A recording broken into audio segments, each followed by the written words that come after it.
Thank you everybody for joining us in today's meetup, and wonderful to be part of the OWASP Quebec City chapter. It's my first presentation in this chapter, and I look forward to at some point in time meeting all of you in person, depending on how the situation is. But for now, very happy to be here, and I hope everyone is continuing to stay safe in this current situation.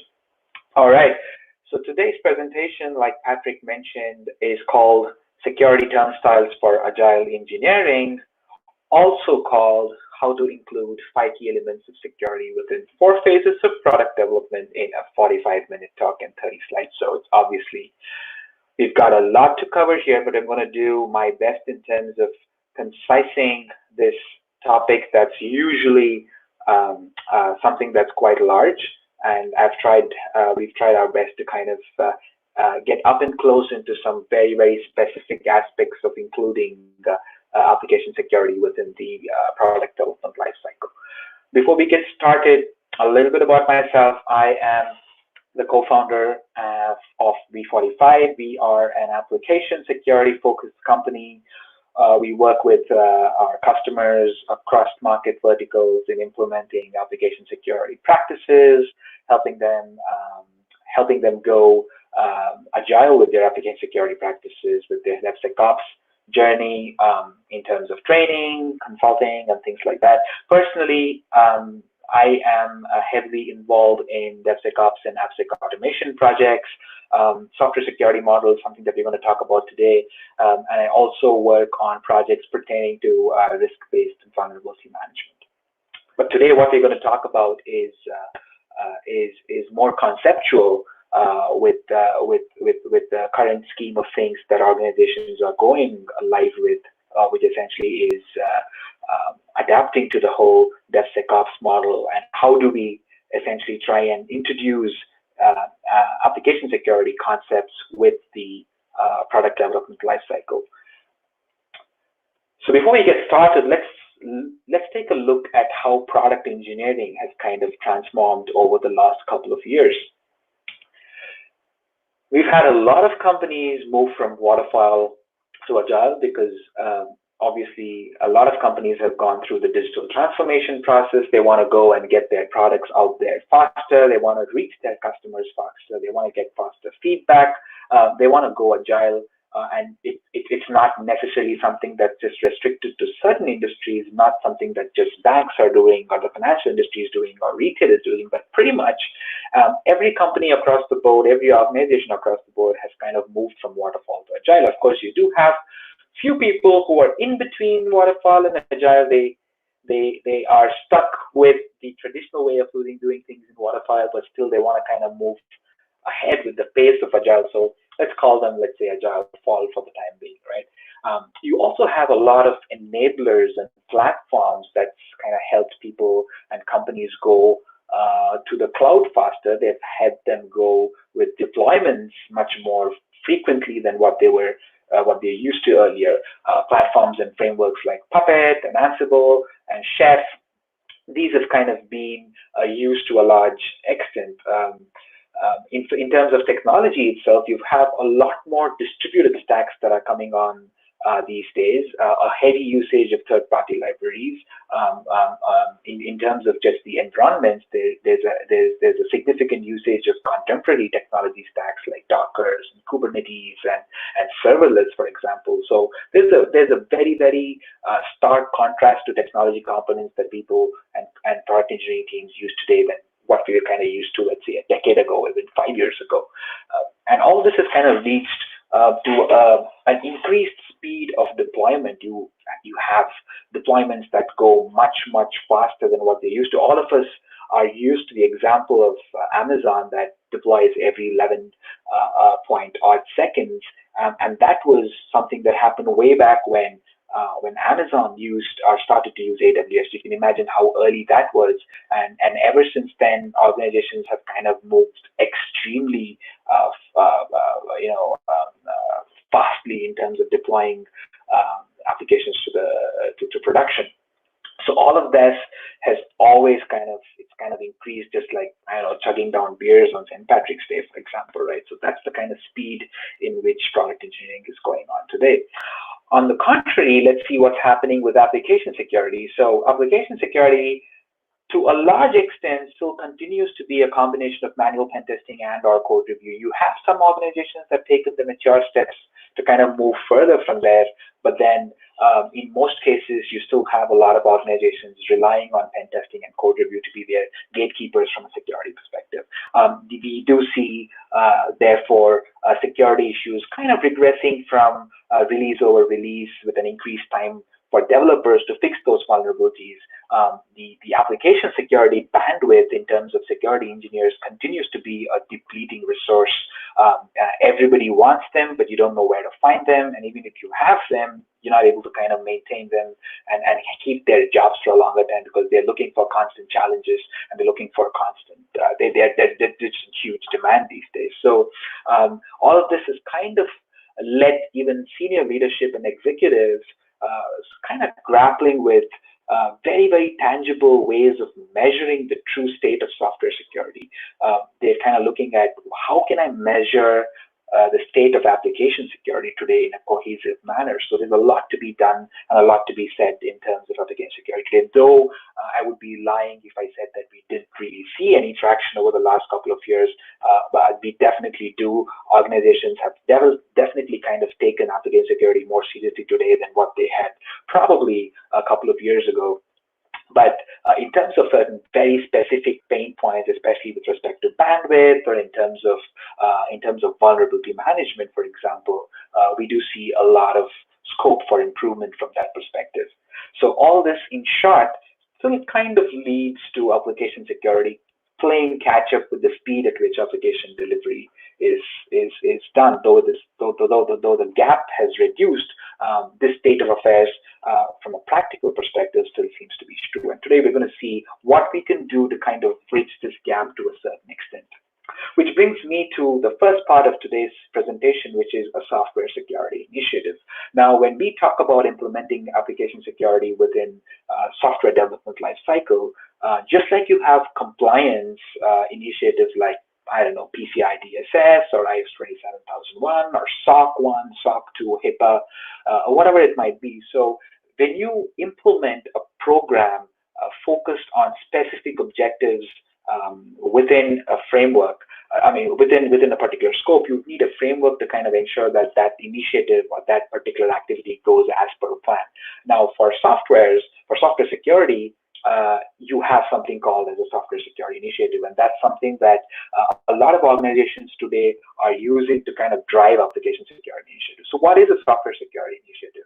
So the moment we say that, most of us probably are worried, wait a minute, does that mean more work on our site? Because we already have enough to do when it comes to apps. That we developers have enough that application security engineers have already given them in terms of remediation or in terms of audit reports. At the same time, security engineers are already doing a lot in terms of vulnerability triaging or research or pen testing or helping compliance engagements. So is the software security initiative something that's going to add more work to the table?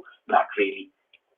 A software security initiative, in very simple terms, is essentially a collection of activities that help you measure and maintain the state of software security. And this essentially means that implementing a software security initiative or an SSI would lead to a very minimal to almost a no degree of variation in terms of what developers and application security teams are supposed to be doing. It's just including fundamentals of application security within the existing frame of reference that organizations are used to. So we look a little bit further in terms of what the software security initiatives is. So like we said, the objectives of an SSI really is very specific, right? At a fundamental level, a software security initiative is aimed at building that whole shared responsibility of application security or product security across anybody involved within product engineering teams. So today, if you look at product engineering, it's a combination of developers, security architects, security engineers, DevOps folks. You've got QA teams and infrastructure teams. You have all of these teams who have something to do with that whole product being released from its initial stages right down to deployment. And And an SSI really kind of aims to build that whole shared sense of responsibility and ownership of application security across all teams. It's also aimed to increase secure product throughput. And what that really means is I know teams are already increasing the product throughput, which essentially means that they are going live, they're taking versions of their products to production much faster in a particular frame of time than what they were used to earlier. But does that also mean that there is security that's baked into that process? So are you also increasing your security throughput along with just your product throughput? So an SSI kind of aims to build that in. And finally, we're also looking at SSI as a way for us to kind of convert or transform security from just being a cost center to a revenue center. And what I mean by that is, can we, using a software security initiatives or the outcomes of a software security initiative, can we present security controls to be differentiators for product teams, for their salespeople or their organizational executives to present that to be a differentiator? Because I personally work with a lot of organizations where a lot of product companies, in fact, where their sales teams have security controls of what the organizations are doing from an application security perspective listed as part of their product brochures or as part of their value proposition or solution decks, because they want to showcase the fact that we are serious about security and this is what we're doing from an application security perspective consistently and repeatedly compared to probably our competitors. So can that be one of the byproducts of an SSI as well? There are two popular schools of thought when it comes to SSI, the BESSAM and the OpenSAMM. And because this is the OWASP group, I'm sure a lot of us are familiar with OpenSAMM. This is an OWASP project by itself, led by some really talented individuals, and they have, to be honest, this kind of have the SAM has kind of seen a huge leap of adoption over the past 2 or 3 years, even amongst our customer bases, from people not knowing what SAM was probably in 2016 or 2017 to today, where SAM is a very active consideration for product engineering teams in adopting application security.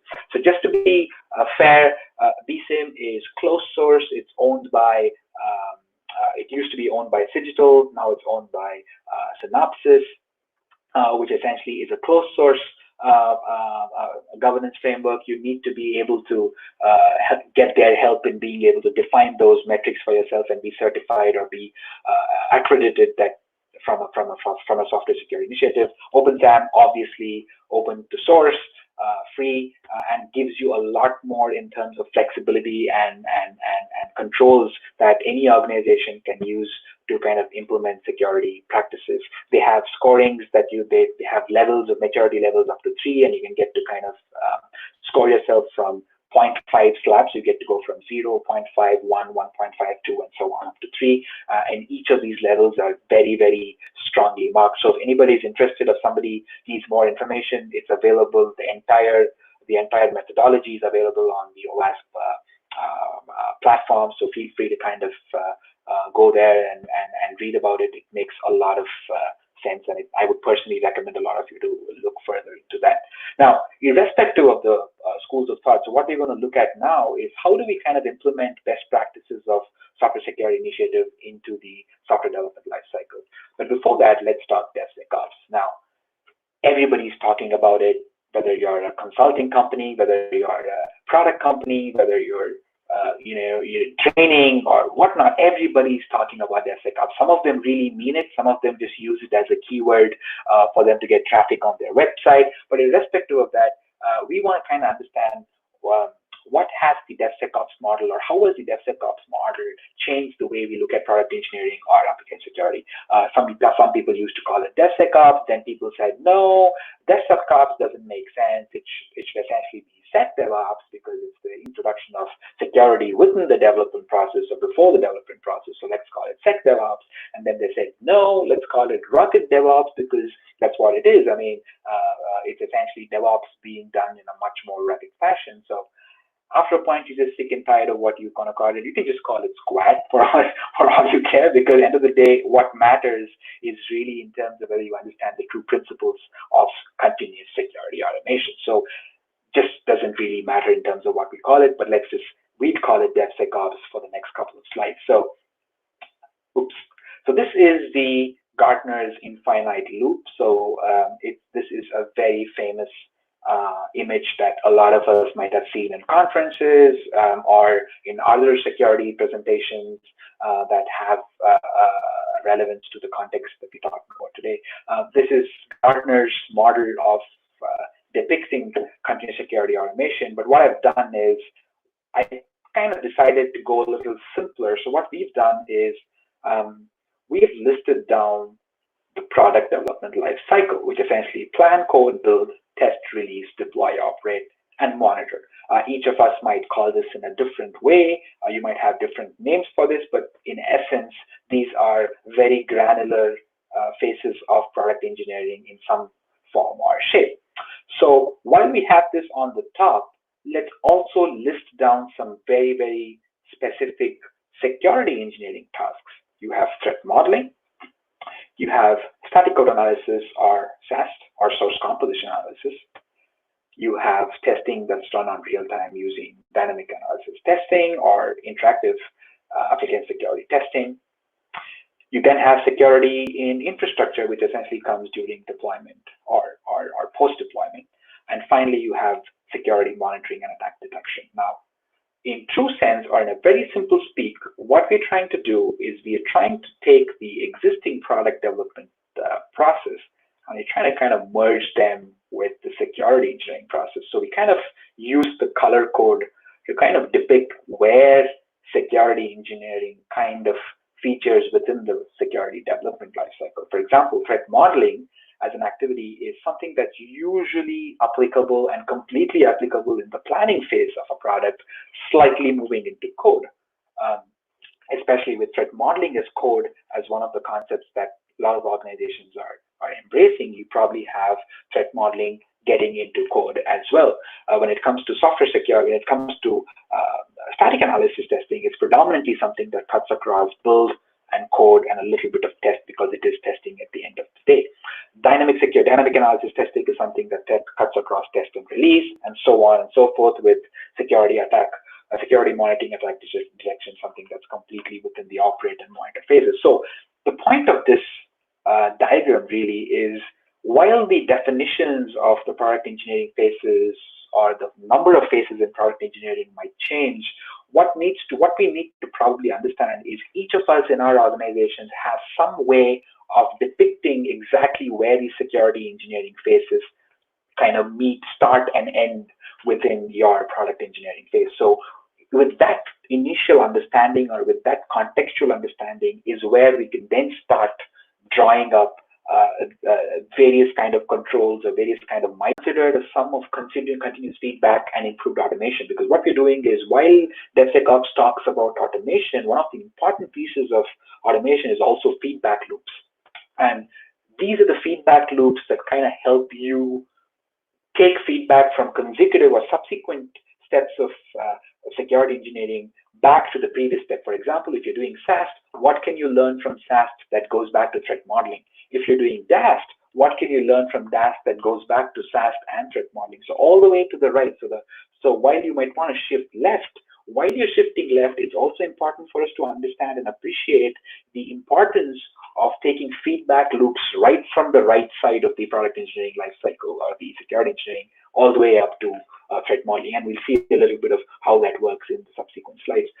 We also see the larger security chain being broken down to smaller piecemeal engagements. So while security was considered end of the chain activity, with most of the tasks being done at the far end of the system, now you have the responsibility of security kind of broken down into very smaller segments. You have developers who are responsible for security. You have QA engineers responsible for security, which is an interesting concept that I want to talk about in a couple of minutes in terms of how QA can help from a security perspective. You obviously have DevOps, who are taken on a large angle of a decent amount of security in terms of deployment and in terms of continuous testing and things like that. So there's something for every team within the product engineering team when it comes to maintaining or owning up to the overall sense of security of the product.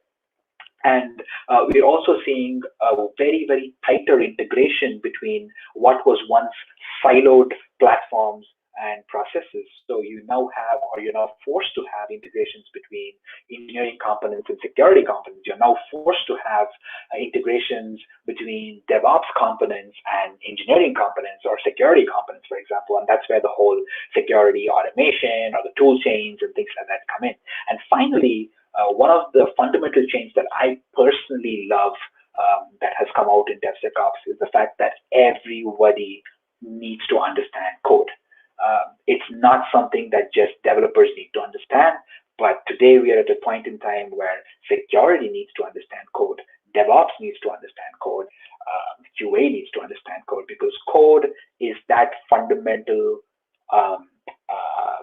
requirement that would help teams automate. So when we use the word automate, essentially what that means is we're talking about code in some form or shape. So if security wants to automate, how can they automate, or how can they understand automation without having a fundamental understanding of code? And whether it's security teams being able to interact with developers at a much more integral level, they need to understand code. They need to understand the constraints and the opportunities that lie with developers. So you need to understand code there. If security needs to threat model in scale, if they want to implement threat modeling in scale, they need to understand code. So code is something that increasingly is something that security engineers and other members or other non-engineering teams are today forced to kind of adopt, and that's one of the reasons you're seeing a lot of people, start learning Python or other programming languages, because they've realized that they need to be able to kind of use code as that binding factor, really. So that's one of the bigger changes that I've seen in the last couple of years, which is very, very encouraging. So in simple speak, what we're going to do over the next couple of slides is we're going to essentially combine. So I've just rearranged the phases of product engineering here. So I'm going to call plan as design. I'm going to call develop as code. And I'm going to call build, test, and release. I'm going to combine those two and call this deploy and test. And then I'm going to call deploy, operate, and monitor. I'm going to combine those three phases. And I'm going to call them release and monitor. So I've essentially just broken down, 8 phases of software engineering into 4: design, develop, deploy and test, and release and monitor. And what we're going to do now is we're going to take each of these phases and we're going to talk about what are the security activities that would typically happen in each of these phases. And more importantly, we're going to try and identify what I'd like to call a turnstile or a checkpoint in each of these phases.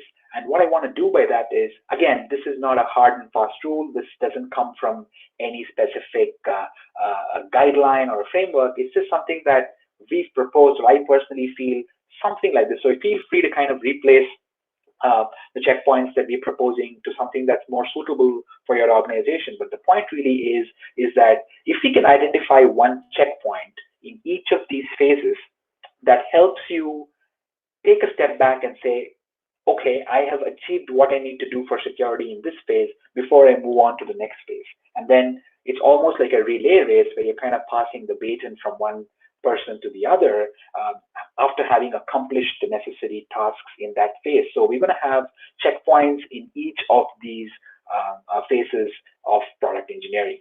So let's get started. Now, okay, we just talked about this.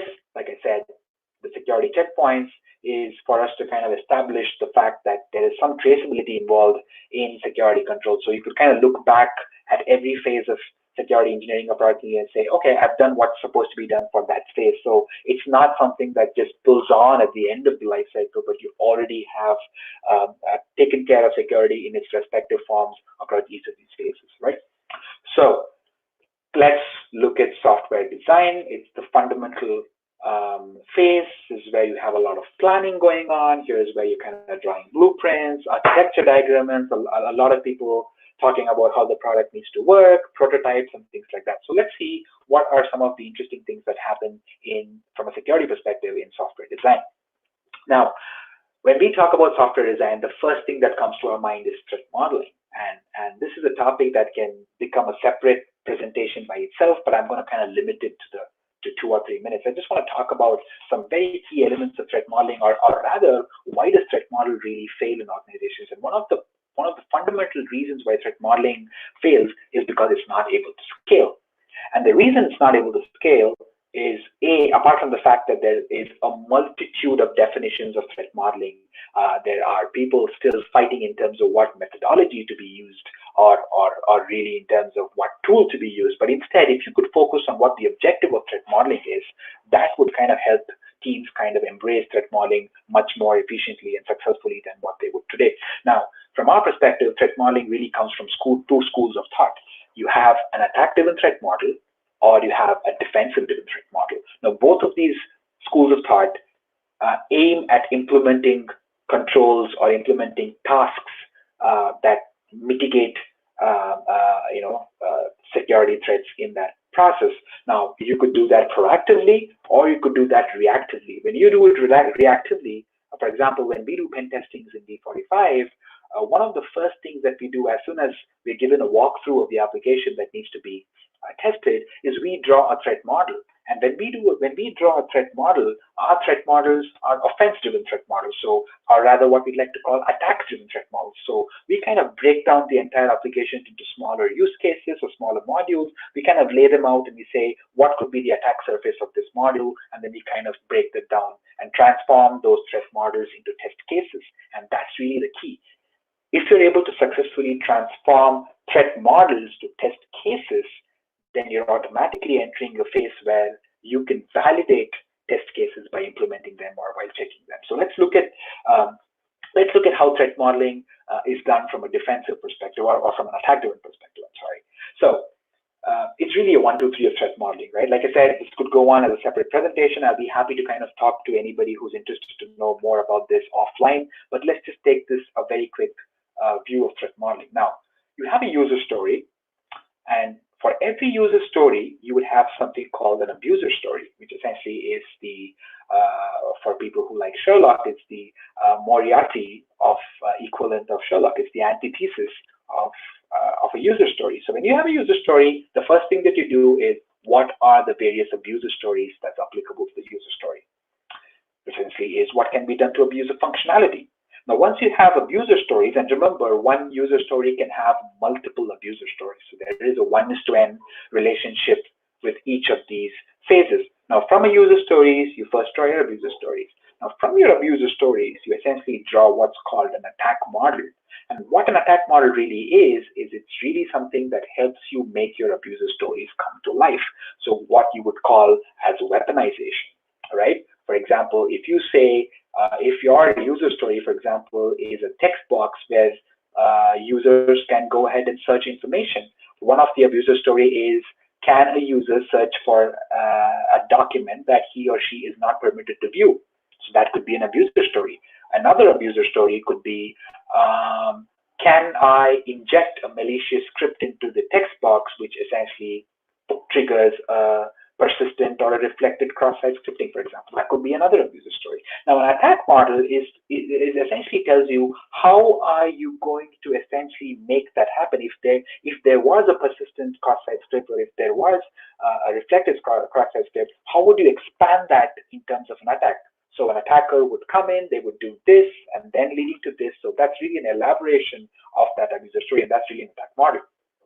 Once you have an attack model, you would then write what's called a test scenario. And those essentially, test scenarios are essentially pen testing checks that you could formulate for each attack model. So it essentially means that if, as a tester, if you were to kind of test to whether or not that particular attack model is relevant, you would write these pen test checks. And those are test scenarios. Now, in mature organizations, those test scenarios are what is then transformed into test case scenarios and then fed into automation systems in terms of automation tool chains or in terms of continuous exploit scripts and things like that. But this is just an example of what potentially threat modeling can be and how threat modeling kind of relates to validatory test case scenarios, for example. Now, let's get back to security in design. So at the design phase, you're essentially looking at some of these very critical tasks. And I just want to point out to some of these tasks that are unique. Now, one of the important things, apart from threat modeling and apart from doing design reviews and things like that, there are some very interesting things that organizations can do, or some of them do. For example, the design phase is a great way for you to identify what your compliance needs are, or what your regulatory obligations are for that particular release or for that particular product. Sometimes there could be products that do not have a regulatory obligation until a particular release, and then the product team comes up with a particular feature that suddenly requires the platform or the product to have a regulatory touch point. So you might be something, let's say you suddenly decided to accept card information, for example, for a retail application. So which means that you need to check, wait a minute, I'm taking card information, so does that mean I would be subjected to PCI DSS, for example? If the answer to that question is yes, then you would need to start identifying which areas of your existing product architecture has some change that needs to be done from that compliance checkpoint, for example. The same thing with regulatory application. So that's while people talk about design reviews and threat modeling, things like this would also be something that's important to consider when you're looking at security design. But remember, when you're talking about this, you're not talking about the first time that a product is developed. You're also looking at this as an iterative process. Remember, we said we're going to do a lot of organizations are doing Agile. So this could not be in iteration 1, but let's assume the same principles in iteration 35 or iteration 36 of a particular sprint of a product of a product epic. So if that requires, compliance requirements is a good thing to kind of consider. The other thing that's important to consider is also to understand what are the previous issues that were found in this particular product. It could be pen testing results. It could be results that come from tools, for example. So because we are still in the model of feedback loops, it's important for us to understand what those feedback loops look like. So when you're threat modeling a new release, or if you're kind of looking at what could be the security needs or the security requirements for this new release, it's always important for us to also look back upon and see what was found in this application before this release. So which means that have we considered those controls to be part of this release going forward? So that's an important thing to take care as well. And I've seen a lot of other organizations also prioritize training needs, because sometimes what would happen is that for that next 3 or 5 week sprint that they're going into, that might require the team to have some additional skills that was not required earlier on. They might require somebody to come in with a different set of skill sets. So that kind of training, prioritizing what those skill sets are, or do you have those trainings, do you have those skill sets internally, would be a good thing to kind of also kind of take a check back. Now, we also said that apart from these tasks, we're going to identify one checkpoint. So what could be an interesting checkpoint for security in design? Now, this is something that I thought would be interesting. Now, if the checkpoint in design was to just say something like every user story needs to be linked with an abuser story. Now, a lot of us use Confluence and or Jira or a combination of both of these to kind of log our functional requirements or log user stories. Now, if we can, in the same platform, for example, ensure that every user story has an abuser story marked with it, that would be one very critical checkpoint. Now, if something like that is implemented and you don't allow people to move from the design phase into the next phase without doing this, at that very level, you're kind of in some form or shape including security at a very, very minimal level. You could do much more than this, but at a very, very minimal level, if at the least you could link user stories to abuser stories within the design phase, now that would add a lot of value in the subsequent phases. So you can kind of draw a lot of references from that particular phase. You could then try and see if you could expand those abuser stories into something more in the subsequent checks. So I thought that a possible checkpoint within the design phase could be something like this. Like I said, feel free to kind of replace this into something that's more achievable in your organization or something that works well with you. But I'm just trying to help you put your thinking hats on in this direction to try and see if you can think in terms of checkpoints and turnstiles when you talk about including security as part of every phase of the product lifecycle. So this is security in design or the design phase. Now let's get into develop and deploy. That's an interesting quote here. So there's only two kinds of people: ones who write secure code, and the other one where the code is not written. So this is an interesting quote. Now, development reply is, like we said, is where you kind of a large amount of coding, a large amount of deployment into UAT, into dev, and things like that. So let's see what are something typical activities that go on there. Now, a lot of organizations have started to do this. They started to integrate static analysis tools. They started to run SEA tools. So I've been doing this presentation for the past 2 years now, various forms and shapes, and I've seen that, especially in the develop phase, a lot of these bullet points that was once something that people were not doing, I've seen that now a majority of these points that we talk about here are being adopted in various organizations already. But if not, these are some of the interesting things that could happen within the development team. Now, apart from using FAST and SEA scans, one of the interesting things that I thought would be useful, and this is something that came up from another customer, is that they used peer-to-peer review of code. So they had various agile teams, and each of them were trained on security. They knew how to write secure code. Obviously, this can only work if you do that. And then one of the things that they wanted to do is, before they go ahead and, or in addition to them running fast scans, for example, they kind of did a very interesting exchange or an audit process where a few members from one team would audit the code of the other team, and they did that through code walkthroughs. They didn't necessarily do that by going over line by line of code, because it's going to take a long amount of time.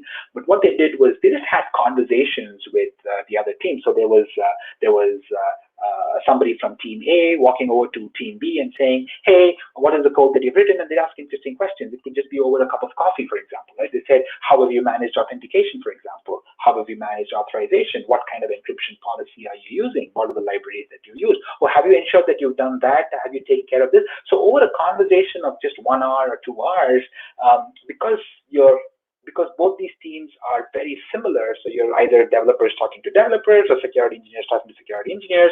So it's a very, very interesting and a healthy conversation about exchanging expertise amidst teams. At the same time, it also gives a very, very a unique perspective to looking at code, because you're not looking at your code. You're not just looking at code that's run through software. You're also looking at code, somebody else who writes code is looking through your code. So it's almost like you have that whole segregation of duty at the same time, a relevance to who's looking at your code as well. So that was something that I thought was interesting, and was an interesting activity that some of these organizations do. But apart from this, the other points mentioned here, I'm sure all of us here in OWASP are pretty slick in terms of adapting to some of these things, and considering the fact that the whole security automation or DevSecOps is the easiest entry point to including automation in the development lifecycle is in the develop phase, and that's the reason you've seen a huge increase in terms of adoption of SaaS platforms, both commercial and open source. A lot of them have started using SCA and SaaS platform in the last couple of years, and that's because this is the most easiest way to integrate. This is the best possible integration points. So I'm not going to go into a lot of other things here, but I just want to kind of understand. Not really understand. I want to talk about a checkpoint here. Is one of the interesting things that came about is if we can run these scans, run FAST and SEA scans on local systems first before they get checked into the repository. So, for example, one of the organizations that we worked with, what they did was that every time a piece of code or a stream of code was checked into the repository, they had a very smart way of checking whether the code that was incoming already had a timestamp of an SCA or a static analysis scan being done on it, which means that a developer is supposed to run scans on his or her local system before they push it into the mainstream or into the main pipeline, for example. So if all they did was a quick timestamp match of the last code scan that was done on that piece of code, and only when that matched did they kind of let them move that code into production or into the mainstream, for example. So that I thought was a very smart way to kind of check whether that level of somebody has done what they're supposed to do at that point. So I thought that was an interesting checkpoint at the develop phase. Now, we talked about, I'm not going to go a lot into the AppSec tool chain, again, because of the fact that a lot of us know what this means. I'm sure a lot of us here have implemented tool chains with a combination of multiple tools. But what I do want to talk about is the concept of parameterized dash scans, and this again being OWASP. And we've been fortunate enough to work very closely with the OWASP ZAP platform, and it's an amazing platform where we've been able to kind of not just work with parameterized DAST in terms of using ZAP as a proxy, where you could route a Selenium walkthrough scripts. So QA, for example, already have written a lot of scripts that help in functional automation. So why not use those functional automation scripts and run them through ZAP as a proxy, thereby getting a better contextual understanding of the application. So therefore, you can now use ZAP as a testing tool, or as a DAST tool, as a spidering tool, or a proxying tool to focus on very specific sections of your application, thereby saving time instead of making ZAP run on a passive scan mode or an active scan mode across the entire application. So it gives you flexibility in terms of focusing specific scans and specific sections of the application. And more interestingly, you're now able to have more control on the dash scan, which sometimes took a longer time to run, which still takes a longer time to run as compared to a static code analysis or to an SCA scan. So the parameterized DAST, for example, is something that a lot of organizations are using. This is an example of a tool chain architecture. Again, nothing out of the ordinary, but then we've also seen a lot of people use correlation platforms, because now with the increasing number of tools that's being used by organizations, there's also so much more noise that's created in the system. You have multiple tools giving you the same vulnerability in different names. You have false positives, you have duplicates. So a lot of organizations have also kind of looked at integrating platforms that do automatic correlation and resolution, thereby removing a lot of that noise and then feeding that a single source of truth, if you will, into Jira for developers to subsequently take actions on them in terms of being able to resolve those bugs as well. Now, this is something that we have. Security regression, as the name suggests, is a same concept that QA engineers used from a functionality perspective. So we've all been used to the word functional regression, which essentially means ensuring that bugs that were opened up once do not repeat themselves or show themselves up in subsequent releases. And QA teams have done a phenomenal job in terms of either through automated means or through manual means, being able to ensure that bugs don't regress. Now, what has often puzzled us at V45, and therefore we got to this, was why don't we use a very similar concept in security? If there could be functional regressions, there should be security regressions. Why should we allow security issues to appear?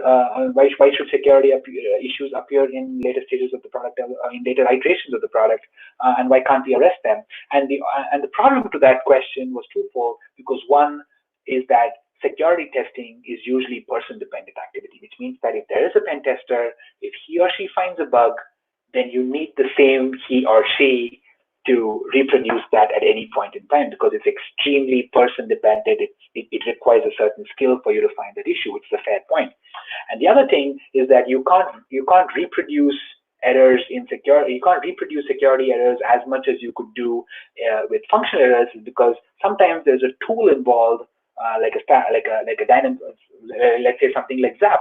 So there's always a tool involved in finding a security vulnerability, at least in finding a certain class of security vulnerabilities.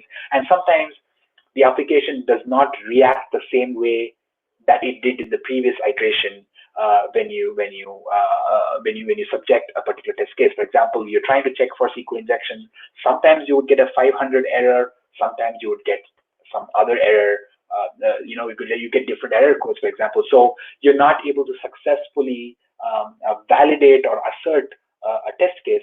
But having said that, there are still pockets of possibilities where you could use automation and QA's help. Now, let's assume there's a pen tester and they found a particular vulnerability using manual using manual techniques. So let's say it's a classic business logic flaw. It's a logic flaw in an application that does not involve tools. It just involved smartly changing a flag somewhere and then manipulating that logic function to have a security impact. Now, assuming that there is a vulnerability like that, why cannot we use automation technologies like Selenium, Cucumber, Appium, that functional testers use, and reproduce that error from a security perspective?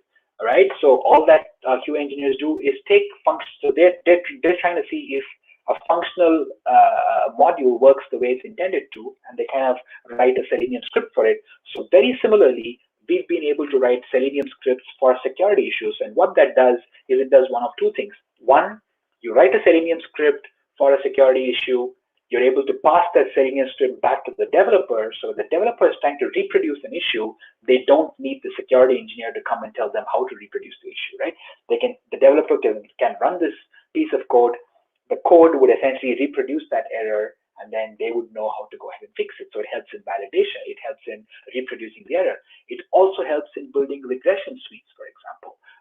You found a couple of these bugs in release 1.0, and when release 1.1 comes in, you can run these scripts again to ensure that what bugs were there in release 1.0 are not coming up in release 1.1. At any point in time, the same bug opens up for some reason. You can use these scripts to kind of check whether or not those bugs have come in, and if it has, you can go ahead and fix it. So you're kind of moving the problem from a people-dependent problem to an automation problem, something that automation can solve. Again, going back to what I said earlier on, you require knowledge of code for you to be able to develop exploit scripts or regression scripts. And this again goes back to my initial point of security needing to understand code. And QA teams here can help, can extend a lot of help in terms of training, in terms of enabling usage of these technologies, and security teams can impart that bit of skill to QA in terms of helping them understand how certain security issues work, so that the skills of the QA teams in understanding automation technologies and developing automation technology, and the skills of security teams in understanding security issues, and you can kind of blend them together and do some very interesting things. So security regression is something that we're seeing a lot of organizations. We personally, over the last 3-4 years, have helped a lot of organizations build security automations and security regression suites successfully, and this is something that's very, very interesting. This is an example of a security architecture. You obviously have, if you just follow the numbers on the screen, you would know that first iteration, and you have them as exploit scripts 3A, and you put them in Jenkins as well. So the next time a new release application comes in, you would first run manual tests for that particular application. Then you would use the QA scripts or the exploit scripts to run again on the delta change that has happened between release 1 and release 2. So again, a very simple architecture. This can be expanded into multiple forms or different kinds of variations, but just something that's extremely bare metal, just to show an example. Now, deploy and test. We talked about a lot of these things in terms of what we could do in the deploy and test, but fundamentally, I think the singular objective of deploy and test is to find bugs early and fix bugs early. And this is where development and security teams needs to have strategies, tools, processes, whatever you call it. It should help both these teams to meet that singular objective. It should help security teams find bugs early. It should help developer teams fix bugs early.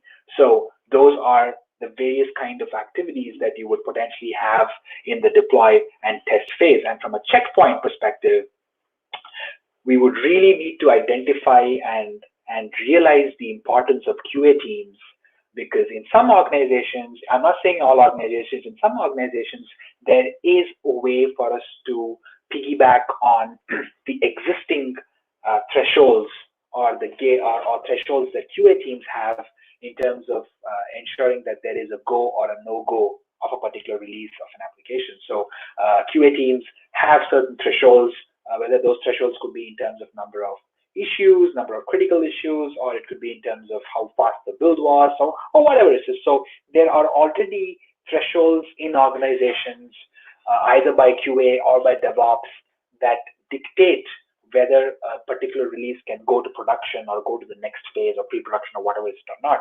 So along with those thresholds that are usually for functional performance indicators, if we can also include security indicators in whatever shape or form, you could say that I will not allow a release with more than 5 medium security vulnerabilities to go into production. Obviously, nobody's going to allow, with high or critical, but then you could have to say that I would not allow anything more than 5 or 6 medium vulnerabilities. If I find anything less than 5 medium vulnerabilities, sure, I need to have my SAST report coming up with X number of results before I can allow them to go into production. So if we can kind of also include security thresholds in some form or shape included as part of the deploy and test phase, which essentially is the release phase, or rather release to production or release to pre-prod phase, that would be interesting in terms of being able to have that control as well. Now, finally, we come to the product release and monitoring phase. A lot has been said about shifting left, but then someone said sometimes we need to also have a little bit of a shift right strategy. And what I mean there is, I know that's the whole thing we're trying to fight. We're trying to fight the aspect of moving everything to the right and move to the left. But what I mean by a shift right strategy is, as much as controls that you might have in each of these phases, it does not remove or eradicate the need for us to have some monitoring controls in production as well. Yes, we're trying to shift left. Yes, we're trying to catch as many bugs as possible before things go into production, but we need to understand that there are bound to be issues that we find in production that may not have been found in any shape or form in the previous stages. So it's a fact that we need to accept, and we need to have systems and processes to mitigate that. And one of the things that people have started doing is they've started adopting things like WAF, RASP, and things like that, which essentially capture attack patterns or certain kinds of vulnerabilities that were missed in the previous phases that occur in production, and they kind of help teams detect that. But what's more important is going back to the concept of feedback loops. It's not just important that we have these systems in place in production, but what's important is, can we measure the metadata that comes from those releases? So if you kind of implemented feedback loops very, very correctly, so it means that any issue that you find in static analysis or dynamic analysis, you're able to feed that back into threat modeling. So similarly, any attacks that either occur or are detected or dropped in production, we need to have feedback loops that ensure that that metadata, that understanding, is sent back to threat modeling, so that when you threat model back up front, you are also considering the kind of issues that's happening in production. So over a period of time, you're able to kind of proactively understand what kind of issues are seen in live production environments, so you can accordingly change your strategy of aligning your test cases or your threat models or your design and things like that much more effectively. So it's very, very important for us to not just have logging and monitoring controls in production, but also to kind of see what we can unearth from them for us to take them back into feedback loops. The other thing that people have started doing is to have bug bounties, and that's a very, very interesting way for you to supplement or complement your testing efforts that you might have done in the previous phases of security engineering. So it's a great model. You kind of put your application up there. You have rules of engagements, and then people from different walks of security engineering have a go at the application, and if they find something, you reward them. So it means that economically as well, you're paying them only when they find something, and it's a great way for people out there with a different bent of viewpoint to have a look at your application than your internal team. So you might get some very, very interesting security issues from the outside that you might not have kind of foreseen internally. And again, when you have those kind of results from bug bounties, that again becomes feedback loops. So your testing strategy, your pen testers internally are able to now say, I've tested for these 50 or 60 different things, but here is bunch of 5 or 10 different things that come from the outside. So how did they find it? So let me go back and tighten the screws on my testing strategy and expand my test cases as well. So that's another interesting kind of strategy that a lot of organizations are adopting. And we've talked about this, and obviously the checkpoint here is to have that feedback loop and include security as part of that agile loop, so to speak, so that anything that you find, release and monitor, ensure that it is kind of it in some shape, in some form or shape, is fed back into the threat modeling phase, for example. So with that, I would like to conclude today's presentation. Like I said, we've talked about a lot of things. Each of these phases that we talked about has separate conversations that could emerge, and I'll be happy to again come back to the chapter and talk about any of these things in more detail. But because this was the first presentation, because this was virtual as well, I wanted to keep this crisp. I wanted to keep this very topical, so that this kind of instigates a thought process into some of us, so that we kind of then use that to think differently, and maybe if you have questions that come after implementation, happy to help them, or right now if you have any questions, I would be happy to take. But thank you for giving me an opportunity to present here, and I will take any questions if there are any at this point in time.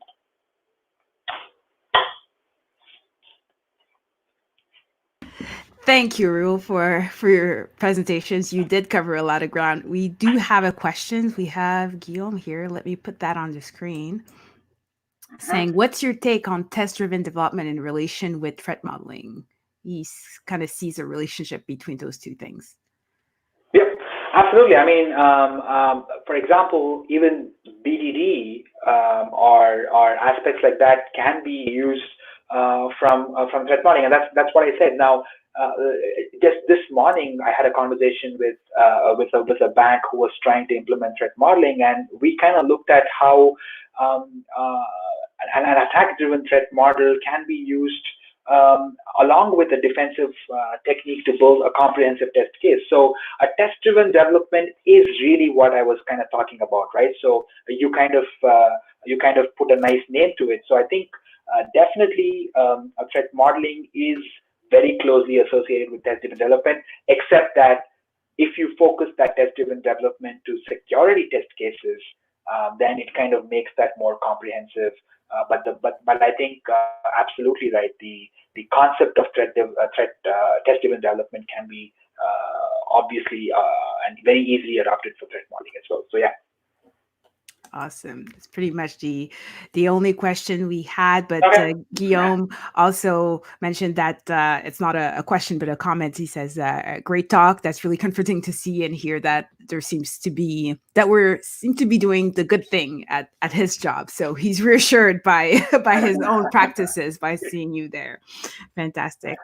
So that's it. I think that's all we have for tonight. Thank you again, Rahul.